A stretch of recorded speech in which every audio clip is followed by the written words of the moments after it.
दोस्तों अगर आप भी इसी तरह की वीडियोस क्रिएट करना चाहते हैं तो दोस्तों उसके लिए आपको सबसे पहले ये वीडियो फुल वॉच करनी पड़ेगी। इस वीडियो में जो जो बताऊंगा आपको वो करना है और आप भी इसी तरह से अपनी वीडियो बना सकते हैं।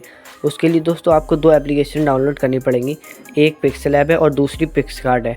दोस्तों आप इन पिक्सेल ऐप एप्लीकेशन को डाउनलोड कर लीजिए और उसमें ही अपनी एडिटिंग करते हैं। तो चलिए गाइस स्टार्ट करते हैं। एप्लीकेशन पे आने के बाद आपको यहाँ पे कुछ ऐसा इंटरफेस देखने को मिलेगा। तो दोस्तों सबसे पहले आपको ऊपर 3 डॉट दिख रहे होंगे, आपको इस पर क्लिक करना है और यहाँ से आपको इमेज साइज़ वाले ऑप्शन पे क्लिक कर देना है। यहाँ पे आपको दोस्तों स्क्रॉल करके नीचे आना है, आपको एक ऑप्शन मिलेगा ट्विटर हेडर साइज़, आपको इसको सेलेक्ट कर लेना है। इसके बाद दोस्तों आपको यहाँ पे ऊपर एक्सपर्ट रेशियो दिख रहा होगा, यहाँ पे आपको 3:2 आना चाहिए। इसके लिए दोस्तों यहाँ पे आपको